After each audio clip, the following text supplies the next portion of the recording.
ጓደኛ ማለት ሌላው ጓደኛው ሐዘን ሲደርስበት ምንም ማለት አይደለም አይዞ የሚል ሰው አይደለም። ምንም ማለት አይደለም አይባል። ህመሙን መጋራት፣ አብሮ ማልቀስ፣ ማዘን ማለት ሐዘን ላይ ብቻ ደግሞ የምትደርስ ከሆነ ለዚህ ሰውዬ ሐዘን ነው ወይ የምትመኝለትም ያሰኛል። ማለት ሐዘናችን ላይ በጣም ያጽናኑን አብረውን የሚከርሙ ሰዎች የደስታችን ቀን የማይመጡ የሆነ የሚያስደስት ዜና ኖሮን ለጓደኞቻችን ስንነግራቸው ለማስደሰት ብለን ነው በቃ በጣም ይደሰታሉ ብለን ስንጠብቅ ቅዝቅዝ ሲሉ ደስ ይላል። ደስታችን ደስታቸው አይደለም የሚል ስሜት አለ። ሲሾሙ፣ ሲሸለሙ፣ ሲከብሩ፣ ከፍ ያለ ነገር ሲያገኙ የሚከፋን ከሆነ ጓደኛ አይደለም። ደስታቸው ደስታችን ሊሆን ይገባል። ወዳጅ በዘመኑ ሁሉ ይወዳል ይላል። ወዳጅ ወይም ጓደኛ በዘመኑ ሁሉ ይወዳል። በዘመኑ ሁሉ ሲባል አምናም ካቻምናም ማለት ብቻ አይደለም። ዘመን ውስጥ ብዙ ነገር አለ። ደስታ አለ የለም? ሐዘንስ? መታመም አለ የለም? መሾም የለም? መሻርስ? ብዙ ነው። ዘመን የተለያየ ነገር ያመጣል። እውነተኛ ጓደኛ በዘመን ሁሉ ምን የሚል ነው? የሚወድ ነው። በማግኘት ጊዜም የሚወድ፣ በማጣትም ጊዜ የሚወድ፣ በታመምክ ጊዜ የሚወድ፣ ደግሞ ጤነኛ በሆንክ ጊዜ የሚወድ፣ እጅ ላይ ምንም ገንዘብ በሌለ ሰዓትም ባለ ሰዓትም የሚወድ የተመሰገነ ጓደኛ ይባላል። በሐዘን የመጀመሪያው በሐዘን ጊዜ መውደድ ነው። በጣም በሐዘን ጊዜ ብዙ ጊዜ ጓደኝነቱ የሚለየው ሐዘን ችግር ሲመጣ ስንታመም የሆነ ነገር ሲደርስብን ነው። ለዚህ አይነተኛው ምሳሌ መድኃኒታችን ኢየሱስ ክርስቶስ ነው። ክርስቶስ 12 ጓደኞች ነበሩት። ዓርብ ዕለት ግን ነበሩ ከዮሐንስ በስተቀር አንድ ሰው አልነበረ። አልቦ ዘመድ ጊዜ ተዋርዶ ባለቅኔው በመዋረድ ቀን የለም ዘመድ ብለው ተቀኝተዋል። ሁሉም ሸሹ። ጴጥሮስም አላውቀውም አለ። ይሁዳም ሸጠው፣ ሌሎቹም እግሬ አውጪኝ ብለው ሸሹ። በውርደት ቀን ስትሰደብ ዘመድ የለም። ሆሳዕና በአርያም እየተባለ ሲዘመርለት አጅበውታል። ይሰቀል ይሰቀል ሲባል ግን የሉ። ትክክለኛ ጓደኛ የሚባለው በማጣት ውስጥ በችግር ውስጥ ዘመዱ መሆን የቻለ ነው። እስቲ እነዚህ ጥቅሶች ያቸው። አብዛኞቹ ዛሬ የምንማራቸው ትምህርቶች ቃል በቃል መጽሐፍ ቅዱስ ላይ ያሉት ብቻ ናቸው። መጽሐፍ ቅዱስ ጓደኝነትን በጣም ያብራራ መጽሐፍ ስለሆነ ላንብብላችሁ። ወዳጆቼ ባልንጀሮቼም ከቁስሌ ገለል ብለው ቆሙ ይላል። ከምኔ? ከቁስሌ። ጓደኛ ሆኖ ከቁስል ገለል ብሎ ይቆማል። ሊትራሊ ቁስል ብቻ ላይሆን ይችላል። ከድክመትህ፣ ከውድቀትህ፣ ከማጣትህ፣ ከችግርህ የሚሸሹ የሚርቁ ጓደኞች አሉ። ነቢየ እግዚአብሔር ዳዊት ከቁስሌ ገለል ብለው ቆሙ፣ ዘመዶቼም ርቀውኝ ቆሙ ይላል። ጻድቁ ኢዮብ ደግሞ ዘመዶቼ ተቋረጡ ይላል። ልክ መብራት ተቋረጠ እንደሚባለው ዘመዶቼ ምን አሉ? ተቋረጡ። እንግዲህ የኢዮብ ቤት እርግጠኛ ነን ባለጸጋ ነበር። ዘመድ ሲጠይቀው ነው የሚለው።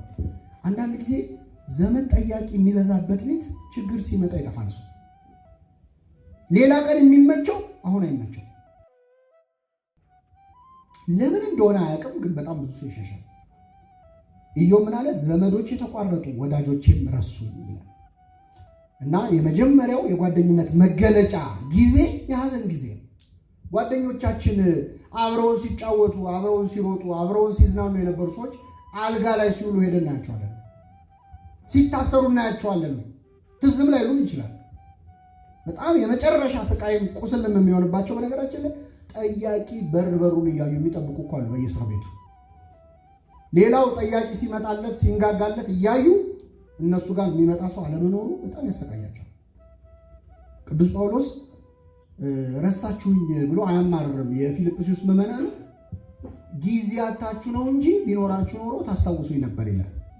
ምን አታችሁ ነው? እና አሁን ትዝ ስላልኳችሁ እግዚአብሔርን አመሰግናለሁ። ሰው ሲታሰር ትዝ አይለንም። ሰው ሲታመም ትዝ አይለንም። ጻድቁ ኢዮብ በእርግጥ እንደው ስለ ሌሎቹ ጓደኞቹ ይናገር እንጂ ከሌሎች በመጽሐፍ ቅዱስ ከምናገኛቸው ሰዎች በጣም እድለኛ ሆነው ኢዮብ እንደምታውቁት ሀብት ንብረቱ በአንዴ የወደመበት፣ ልጆቹ 10 ልጆቹ በአንድ ቀን የሞቱበት። ስንት ልጆች? ምን አለ? እግዚአብሔር ሰጠ። እግዚአብሔር እኛ ሞባይላችን ቢጠፋ እግዚአብሔር ሰጠ እግዚአብሔር ነሳልናል። ምን ነው እግዚአብሔር ልንል እንችላለን። 10 ልጆች በአንድ ቀን ያውም አላያቸውም። በአንድ ቀን የሞቱበት ሀብት ንብረቱ ሁሉ ጠፋበት። ከሁሉም ግን ሚስቱ ሸሸችው። እግዚአብሔርን ሰድበ ሙት ብላ ጠላችው። ብቻውን የገዛ ቁስሉ ይሸተው ነበር። በገል ያክ ነበር። ጓደኞቹ ያደረጉት ግን በጣም ድንቅ ነገር ነው። በእውነት በጣም ድንቅ የሚያስመሰግናቸው። ላንብብላችሁ መጽሐፈ ኢዮብ ምዕራፍ 2 ላይ ከቁጥር 11 እነርሱም ይላል ሶስቱ ጓደኞቹ ሊያዝኑለትና ሊያጽናኑት በአንድነት ወደ እርሱ ለመምጣት ተስማሙ። ከሩቅም ሆነው ዓይናቸውን ባነሱ ጊዜ አላወቁትም። ምን አላሉት? ምክንያቱም እነሱ የሚያውቁት ኢዮብ ዘንጦ ለብሶ አምሮበት ነው አይደል? ቁስል በቁስል ሆኖ አላወቁትም። ድምፃቸውን አሰምተው አለቀሱ፣ እየጮሁ አለቀሱ። እያንዳንዳቸው መጎናጸፊያቸውን ቀደዱ፣ ወደ ላይም ወደ ራሳቸው ትቢያ ነሰነሱ። 7 ቀንና 7 ሌሊት ከእርሱ ጋር በምድር ላይ ተቀመጡ። ሕመሙ እንደበዛ አይተዋልና ከእነርሱ አንድም ቃል ያናገረው አልነበረም። በጣም ድንቅ ነው አይደል ያደረጉት ነገር። አንዳንዴ ይኸውላችሁ ጓደኞቻችን ላይ የሆነ ችግር ሲገጥም አብሮ ማዘንን የመሰለ ውለታ አለ የለም። ሌላውን ወሬውን ምኑን ትተነው የኛን ለቅሶ አይተው ሊጽናኑ ይችላል። ለቅሶ በመሰረቱ የእግዚአብሔር ስጦታ ነው። ይህን ማወቅ አለባችሁ። የማን ስጦታ ነው? የእግዚአብሔር። እንዴት ካላችሁ ሰው ባያለቅስ ያብዳል። ታውቃለህ። እንደውም ድሮ በሀገራችን አስለቃሽ ሁሉ ነበረ፣ አሁን ቀረ። ለቅሶን እግዚአብሔር የፈጠረው ምንድነው? ስታለቅስ የሚወጣል ነገር አልቅሶ ይወጣለት ይባላል አይደል? የመጀመሪያው ሀዘንተኛ አባታችን አዳም ነበር። አዳም ልጁ አቤል የሞተ ጊዜ ሰውነቱ እስከ ማበጥ ደረሰ ይላል። ከመጨነቁ ብዛት ማለት እስከ ማበጥ ደረሰ። እንዴት ሀዘኑን ያውጣው? ከዛ የእግዚአብሔር መልአክ ቁጭ ብሎ እያለቀሰ አሳየው። እያለቀሰ ሲያሳየው እሱም እንደ መልአኩ ማልቀስ ጀመረ። ያን ጊዜ ሀዘኑ ቀለለለት ይላል። በሀዘን ያሉትን እግዚአብሔር በቸርነቱ ያቅልልላቸው። አጽናኝ መልአክ ይልካል። ለአዳም ግን እውቀቱ ስለሌለው ነው። እና አልቃሽ ምናምን ሙሾ አውራጅ መጽሐፍ ቅዱስ ላይ በጣም ሙሾ አውራጆች ምናምን ታገኛላችሁ። ያስፈለገው ለምንድነው? ሰዎች ጉዳዩን በደንብ አስበው እንዲወጣላቸው ነው። በጣም ያስቀው አሁን ለቅሶ አያስፈልግም፣ ሰልስት የለም፣ በሰላም ጉቡ እንባባልና ከዛ ሳይካትሪስት ቢሮ ደግሞ ሄደን ውስጥ ይጨቀኛል እንላለን። እዛው ሊወጣልን የሚችል ነገር ማለት ነው። ሀዘኑን እግዚአብሔር ይፈልገዋል። ሌላው ግን ሌሎች አብረው ሲያለቅሱ ማየት፣ ሀዘንን ሲጋሩ ማየት ሰላም ይሰጣል። ስለዚህ ጓደኛ ማለት ሌላው ጓደኛው ሀዘን ሲደርስበት ምንም ማለት አይደለም አይዞህ የሚል ሰው አይደለም። ምንም ማለትማ ነው አይደለም። አንድ ሰው ሀዘን ደርሶበት ሞት ደርሶበት ሀብት ንብረቱ ጠፍቶ ምንም ማለት አይደለም አይባልም። ምንም ማለት እንደሆነ ህመሙን መጋራት ያስፈልጋል። አብሮ ማልቀስ ማዘን ማለት ያደረጉት ይህን ነው። ከዚያ ምን አረጉ? በጣም አዝኖ ስለነበር አንድም ቃል አላናገሩትም ይላል። አንዳንዴ ያዘነ ሰው ጋር ማውራትም ላያስፈልግ ይችላል፣ ምክርም ላያስፈልግ ይችላል። በነገራችን አብሮ እንደ ጓደኛ ነው የምነግራቸው። እኛም ተገደል ነው ሰባኪያን ቀሳውስት ምናምን ሲሄዱ ለመናገር ግድ ስለሚሆንባቸው ነው እንጂ አንዳንድ ሀዘን ጸጥታ የሚፈልግበት ጊዜ ነው። ሰውየው እንዲያስበው ማድረግ ማለት ነው። እና በእውነት የኢዮብ ጓደኞች አይነት የማጽናናት ኃይል እግዚአብሔር ያድለን። ግን ሲቆዩ ደግሞ አፋቸው አላረፈ። የኢዮብ ጓደኞች ያው ታሪኩን ስታነቡ መጨረሻ ላይ ምርር ነው ያደረጉት። ኢዮብ ስለ ጓደኞቹ የተናገረውን ላንብብላችሁ። የምታደክሙ አጽናኞች ናቸው አላቸው። ምን የምትሉ ልጨምርላችሁ፣ የማትጠቅሙ ባለመድኃኒቶች፣ ነፍሴን የምትነዘንዟት በቃል የምታደቁኝ ለምንድን ነው? ስትሰድቡኝ 10 ጊዜ ነው አለ። ስንት ጊዜ? ይኸው ስትሰድቡኝ 10ኛ ሆናችሁ፣ ስታሻክሩኝ አላፈራችሁም አላቸው። ይሄ ደግሞ ምንድነው? ሀዘንን ከተጋሩ በኋላ አንዳንዴ አስተያየት የሚሰጥሷል። ሄዶ በቃ አዘን አለ። አዎ ለነገሩ እኮ እግዚአብሔርም ይሄን ያደረገበት ምክንያት ይላል። ምን ታውቃለህ? የሚገርማችሁ በጣም ይችን ነገር አደራ እንዳትረሷት። መጽሐፈ ኢዮብ ላይ ረጅም ክርክር ታገኛላችሁ በኢዮብና በጓደኞቹ ማለት። ጓደኞቹ ለእግዚአብሔር ወግነው ነው የሚከራከሩት። ለምን? ለእግዚአብሔር። እግዚአብሔር የሆነ ነገር አግኝቶብህ ነው እንጂ በንጹህ ሰው ላይማ እንዲህ ያለ መከራ አያመጣም ነው ሲጠቃለል። ንጹህ ሆኖ የጠፋ ማን ነው ይላል ኢዮብ 4:7 ላይ ታገኙታላችሁ። ስለዚህ እነሱ የማን ጠበቆች ነው የሆኑት? የእግዚአብሔር። ኢዮብ ደግሞ ምን አደረኩኝ እንዲህ አድርጌልህ እያለ የልቡን ቁጣም ጭንቀቱንም በግልጽ ተናገረ። እግዚአብሔር መጨረሻ ግን ያደነቀው እነሱን ሳይሆን ማንን ነው? ኢዮብን ነው። ደጋፊ አይፈልግም እግዚአብሔር። ምን አውቃችሁ ነው እናንተ ስለኔ የምትደግፉት? እና አንዳንዴ በእግዚአብሔር ስራ ገብቶ የሚያብራራ ሰው አለ። ሀዘን ደጋግሞ የደረሰበትን ሰው ሄዶ ይሄ እኮ የሆነው እንዲህ ስለሆነ አይባልም። ምንም የምናውቀው ነገር አለ? ምንም የምናውቀው ነገር የለም። ኢዮብንም ደግሞ ለሰጠው ማብራሪያ ገስጾታል እግዚአብሔር። ሰማያትን በዘረጋው ጊዜ አንተ የት ነበርክ ይለዋል። መላእክት እልል ሲሉ አንተ የት ነበርክ? ምድርን ስዘረጋ ስመሰረት ነበርክ? ደመና ቤት እንደሚገባ እንደሚወጣ ዝናብ ቤት ታውቃለህ? ምን ታውቃለህ ይለዋል እግዚአብሔር ስለ እንስሳት ሁሉ እየጠቀሰ። ስለዚህ ምንም እውቀት የለም ዝም በል እና መጨረሻ ላይ ይገስጻቸዋል። እንደ ባሪያ እንደ ኢዮብ መልካም ስላልተናገራችሁ ቁጣዬ በእናንተ ላይ ነዷል። ኢዮብ ይጸልይ እንጂ አለዚያ ይቅር አልላችሁም አለ። ኢዮብ ስለነሱ አማለደ፣ እግዚአብሔርም ይቅር አላቸው ይላል። ያም ሆነ በጣም በጥሩ ልንጠቅሳቸው ይችላል። ደከማችሁ እንዴ? ሌላው የዮፍታሔ ልጅም ጓደኞች በጣም የሚደነቁ ሐዘንን መጋራት ያሳዩን ናቸው። ዮፍታሔ ታሪኩ እንደምታውቁት ውጊያ ተዋጋ። ከ13ቱ መሳፍንት አንዱ ነበር። የእስራኤላውያን ገዢዎች ውስጥ ተዋጋ። ምንድን ነው የተሳለው ስለት? ተዋግቼ ድል አድርጌ ከተመለስኩ መጀመሪያ ሲወጣ የማገኘው ማንኛውንም ነገር መስዋዕት አድርጌ ምን እላለሁ አቀርባለሁ ብሎ ተሳለ። ሐሳቡ ሊቃውንተ ቤተክርስቲያን እንደሚሉን በግ ይመጣል ብሎ ይጠብቅ ነበር እና ያን በግም ወይም ሌላ እንስሳ ግን በተለይ በግ፣ ፍየል ሲወጣ ያንን ሰዋለሁ ብሎ ነው የጠበቀው። ሲመጣ ግን ማን ወጣች? ልጁ ወጣች፣ ሴት ልጁ። አለቀሰ። ጉድ አደረግሽኝ አላት። ለእግዚአብሔር ቃል ገብቼ ነበር አላት። አለቀሰ። አንዳንድ ሰዎች ለማቃናት ታሪኩን እቺ ሴት አልተሰዋችም ሌላ ነገር ተደርጎ ነው ምናምን። ተደርጓል፣ ተሰውታለች። ምንም ጥርጥር የለውም። መስዋዕት ሆና ቀርባለች። እግዚአብሔር ለምንድን ነው ይህን ያደረገው? ሲጀመር ሐሳቡን ያቀረበው እግዚአብሔር ነው። ማን ነው? ዮፍታሔ ነው፣ በራሱ ተነሳሽነት ነው። ስለዚህ ቅዱስ ዮሐንስ አፈወርቂን ሲያብራራ ምን ይላል? እግዚአብሔር ቢከለክለውና ይችን ልጅ እንዳትሰዋ ቢለው ኖሮ ከዛ በኋላ ሌሎች ሰዎችም እየተነሱ ልጄን ሰዋለሁ እያሉ ስለት ምን ይላል? ይሳላሉ። በቃ ትሬንድ ሆኖ ይቀጥላል። ስለዚህ ደንግጠው እንደዚህ አለ ብለው ደንግጠው እንዲተዉ እግዚአብሔር ያቺ ሴት መስዋዕት እንድትሆን ፈቀደ ይላል። ግን ፈቅጃለሁ ከልክያለሁም አላለም። ቅዱስ ዮሐንስ አፈወርቅ አርአያ እንዳይሆን የዚህች ሴት በሕይወት ብትቆይ ኖሮ ከዛ በኋላ ሰዎች እየተነሱ ልጄን ሰዋለሁ እንዳይሆኑ።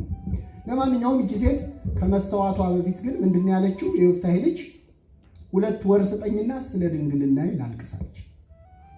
አግብቶ ወልዶ የመኖር ሐሳብ ነበራት እንደ ማንኛውም ወጣት ሴት። ይህንን እቅድ የመፈጸም እድል ስለሌለኝ ስላልቻልኩኝ እንዳዝን 2 ወር ስጠኝ አለችው። ይሻላል። 2 ወራት ያህል ጓደኞቿ አብረዋት ሄደው አለቀሱ፣ አዘኑ። በየዓመቱም ከሞተች በኋላ ደግሞ ሙት ዓመት ሙሾ እየሄዱ እያለቀሱ ያወጡላት ነበር። ስለዚህ ጓደኝነት ማለት ከጓደኛ ጋር አብሮ ማልቀስ፣ አብሮ ማዘን ነው። የመጀመሪያው በዘመን ሁሉ የመውደድ መገለጫ ነው። ሁለተኛው ደስታንም መካፈል ያስፈልጋል። ጓደኛ ሐዘንን ብቻ ሳይሆን ምንም መካፈል አለበት፣ ደስታን መካፈል አለበት። አንዳንዴ ሐዘን ላይ በጣም ጥሩ የሆኑ ጓደኞች ደስታ ላይ አይገኙም። ማለት ሐዘናችን ላይ በጣም ያጽናኑን አብረውን የሚከርሙ ሰዎች የደስታችን ቀን የማይመጡ አሉ። ግን መጽሐፍ ቅዱስ በትክክል ያሳሰበን ከሚያዝኑ ጋር በሉ እስኪ እዘኑ፣ ደስ ከሚላቸው ጋር ደስ ይበላችሁ። ስለዚህ አብሮ መደሰትም አንዱ ክርስትና ነው። አንዳንድ ጊዜ ሊሰብረንም ይችላል። በነገራችን ላይ አሁን አንዳንዴ የሆነ የሚያስደስት ዜና ኖሮን ለጓደኞቻችን ስንነግራቸው ለማስደሰት ብለን ነው በቃ በጣም ይደሰታሉ ብለን ስንጠብቅ ቅዝቅዝ ሲሉ ደስ ይላል አይደል? ደስታቸው አይደለም የሚል ስሜት አለ። በጣም ከባድ ነው። በዛ ላይ ሐዘን ላይ ብቻ ደግሞ የምትደርስ ከሆነ ለዚህ ሰውዬ ሐዘን ነው ወይ የምትመኝለትም ያሰኛል። ገብቷችኋል አይደል? ስለዚህ ጥሩ ነገር ሲመጣለትም አብሮ ደስታን መጋራት በጣም ሮሜ 12:15 ላይ ነው። አለዚያ ቅናትም ሊሆን ይችላል። አንዳንዴ ደስታቸው ሲሾሙ፣ ሲሸለሙ፣ ሲከብሩ፣ ከፍ ያለ ነገር ሲያገኙ የሚከፋን ከሆነ ጓደኛ አይደለም። ደስታችን ሊሆን ይገባል። አንድ ጊዜ አጋንንት ምን ያደርጋሉ? ለ40 ዓመታት በገዳም የተጋደለን መነኩሴ እንጣለው ብለው ይመካከራሉ። ሰይጣን ከነ ጭፍሮቹ እና ሁሉም እየሄዱ ግማሹ በዝሙት ይሞክረዋል፣ ግማሹ በስልጣን ምንም አልቻሉት። ከዛ የአጋንንቱ አለቃ ቆይ እኔ ላሳያቸዋል እና ሄዶ በጆሮ የሆነ ነገር አለ። ልክ ሲለው ፊቱ ተቀያየረ፣ ቅይር አለ ፊቱ። ቁጣ እንግዲህ ለአጋንንት ደግሞ መንፈሳውያን ስለሆነ ይታያቸዋል። ቂም ከውስጡ ቅጥል ሲል ይታያቸው በኋላ ምን ብለው ነው ብለው የጋኔኑን የሰራዊታቸውን አለቃ ሲጠይቁት ያ አብሮ አደግ ጓደኛ የነበረው መነኩሴ እኮ ፓትርያርክ ነው የሚሆነው እና የሆኑ ሰዎች ሹመት ጨጓራውን የሚልጠው ሰው አለ። ቅጥል የሚያደርገው በቃ ብሞት ይሻለኛል የሚል ሰው ገብቷችኋል አይደል? ይሄ ቅናት ነው። ጠቢቡ ሰሎሞን እንዲህ ይላል፣ የሰውን ድካም የሥራውንም ብልሃት ሁሉ ተመለከቱ። ሰው ለሥራ እንደሚደክም አየው፣ የሥራውን ብልሃት ደግሞ ጠንቅቆ እንደሚሰራ አየው ይልና በባልንጀራውም ላይ ቅናት እንደሚያስነሳበት አየው። ሰው ሲሰራ ሲበረታ ብልህ ሲሆን ባልንጀሮቹ ሊቀኑበት ይችላሉ። እንደዚህ ከመሆን እግዚአብሔር ይሰውራል። ሁለት ነጥብ እናንሳና የዛሬ ትምህርታችን እናጠቃልላለን። የባልንጀርነት መገለጫ የመጨረሻው ሁለት ነጥቦች ታማኝ ወዳጅ መሆን ነው። ባልንጀራ ታማኝ ወዳጅ መሆን አለበት። እንዴት ድንቅ ቃል ተናግሯል ይመስላችኋል ነቢየ እግዚአብሔር ዳዊት። ባልንጀራ ፍጹም ታማኝ መሆን አለብን ለጓደኞቻችን፣ የልባችንን የምንናገር የምናስበውን የምናጋራ፣ ደስ ሲለን ደስ አለኝ ሲከፋን ከፋኝ፣ ሳንስማማ ስንቀር በሆነ ነገር አልስማማበትም ብሎ በግልጽ መናገር ያስፈልጋል። ጓደኞችህን ከጀርባ የምታማ ከሆነ ግን እግዚአብሔር ያሳድድሃል ይላል መጽሐፍ ቅዱስ። ባልንጀራውን በቀስታ የሚያማን ሰው እሱን አሳደድኩት ይላል። ምን ብሎ የሚያማ ሰው? እሱ እኮ የሚል ሰው ማለት ነው። በቀስታ የሚያማን ሰው እሱን አሳድደዋለሁ። በአይኑ ትዕቢተኛ የሆነ ሰው ማለት ደግሞ ሰዎችን ሲያይ የሚንቅ ይሄ ደግሞ ማን ነው የሚል ሰው አሳድደዋለሁ። ልቡ የሚሳሳ ሰው፣ በአይኑ ትዕቢተኛ የሆነ ሰው ከኔ ጋር አይተባበርም። ባልንጀራውን የሚያማን ሰው እሱን አሳድዳለሁ። እግዚአብሔር አይወድም ባልንጀሮቻችንን የልባችንን ማጋራት። አንዳንድ ሰው ብልጠት ምናምን እየመሰለው የሌላውን ይሰማል፣ የራሱን አያጋራም። የሌላውን መረጃ ማወቅ ይፈልጋል፣ ስለ ራሱ ማሳወቅ አይፈልግም። ፊት ለፊት ጎሽ ጥሩ ነው ያለውን ነገር ለሌላ ሰው ሄዶ መጥፎ ነው ብሎ ያወራል። ይህንን እግዚአብሔር ይጸየፈዋል። መጽሐፍ ቅዱስ እንዴት ግልጽ መሰላችሁ! እዚህ ላይ ክፋት በልባቸው እያለ ከባልንጀራቸው ጋር ሰላም ከሚናገሩ ሰዎች ጋር አትጣለኝ ይላል መዝሙር 28:7። ልባቸው ክፋት እያሰበ ግን የሚያቆላምጡ ጓደኞቻቸው። አንዳንድ ሰዎች ስልክ አንስተው አንዳንዴ በታክሲም በምንም ይገጥማል። ሰው ያነሳና ናፍቀሽኝ ሳስብሽ ምናምን ብሎ አውርቶ ሲዘጋው ምን ትመስላለች ካለ ክፉ ነገር ስለዛ ሰው ካወራ እንኳን እግዚአብሔር እዛ ታክሲ ውስጥ ያለ ሰው ያያል ይጸየፋል። ይሄን ያልቀሰፍኩ በጣም የሚገርም ጥቅስ ላንብብላችሁ። ሰው ከባልንጀራው ጋር በሰላም ይናገራል ይላል። ከጓደኛው ጋር በሰላም እንደሚወደው ሆኖ ይናገራል። በልቡ ግን ያደባበታል። በልቡ ምን ይላል? በውኑ ስለዚህ ነገር አልቀስፍምን ይላል እግዚአብሔር። እስቲ ይሄን ሰው ያልቀሰፍከው አንዳንድ ያው በቴሌቪዥን በድራማዎች ፊልሞች ላይ የሆነ አንዳንድ አስመሳይ ገጸ ባህሪዎች አሉ አይደል? አይታችሁ አታውቁም ወይስ አታዩ? አሉ አይደል? አስመሳይ ገጸ ባህሪ እንደው ስተው አንዳንዴ እጃችሁን በቴሌቪዥን ውስጥ አስገብታችሁ በኩርኩም ብላችሁ አስመጣጣ ለኛ ድራማው ላይ ነው የምናየው። ለእግዚአብሔር እኮ እኛ እንደዛ ነው የምታየው ነው አይደል?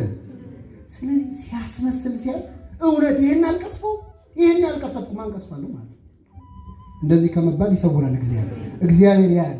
ይሁዳም እንደ አስመሳይ ሰው ነበር፣ የታመንኩበት የሰላሜ ሰው እንጀራዬን የበላ ተረከዙን በሌላ ያነሳ። ይሁዳ የልቡን የማያወራ ሰው ነበር። መጥቶ ጌታ ሆይ እንዴት ዋልክ ብሎ አቅፎ ሚስም ለድሃ እኮ ቢሰጥ ጥሩ ነው የሚል አሁን እሱ ብሎ ለድሃ ሐሳቢ ማለት ሊሰርቅ እኮ ነው። ይሄ በጣም አስቸጋሪ መጽሐፍ ቅዱስ ላይ እንደዚህ አይነት መጥፎ ጓደኛ ኢዮናዳብ የሚባል ታገኛላችሁ። ከዚህ በፊት በጾታ ትምህርት ላይ ብዙ አንስተነዋል። ዛሬ ግን በአንድ ጉዳይ ብቻ ነው የምናነሳው። ኢዮናዳብ የአምኖን ጓደኛ ነው። አምኖን አጉል ፍቅር ይዘዋል ከገዛ እህቱ ጋር። እህቱን ለዝሙት ይመኛታል እና ይመኛትና ይነግረዋል።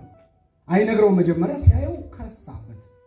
እህል አልበላ ውሃ አልጠጣ ምናምን አለኝ እንደሚባለው አይነት ማለት። ከዛ ሲያየው ወንድሜ ለምን ትከሳለህ? ምን ሆነ ነው ብሎ ጠየቀው። ሲጠይቀው አይ እህቴን ወድጃት ነው። እንግዲህ በአባት አንድ ናቸው፣ በእናት ይለያያሉ። ከአቤሴሎም ግን በአባትም በእናትም አንድ ነበረች። ምን አስጨነቀ ታዲያ? አመመኝ በል ተኛ፣ ምግብ ትስራልኝ ብለህ ለንጉሱ ንገረው፣ አይከለክልም። ይዞልህ ይመጣል፣ ይዛልህ ትመጣለች፣ እንጎቻ ታደርግልሃለች። የዛኔ የፈለግከውን ታደርጋለህ። ጎሽ ጥሩ ሐሳብ ነው አለ። ይህን ምክር ተቀበለ፣ አስመጣት። ከዛ እንጎቻ ስሪልኝ አላት። ሰው ከልፍኝ ይውጣ፣ እህቴ ነች የምታጎርሰኝ አለ። ከዛ ፈቃዱ እንድትፈጽም ግድ አላት። ጨነቃት። ለንጉሱ ብትጠይቀው እኮ አይከለክልም አለችው። ቢጨንቃት ለማምለጥ ነው ከዛ ቤት ማለት ዳርልኝ በለው አባቴን አለችው። እሱ ግን ያለ ዛሬ ብሎ አስነወራት። ልብሷን ቀዳ ተዋርዳ ወጣች ማለት ነው። ይህ እንግዲህ የኢዮናዳብ ምክር ነው። ይገርማቸው።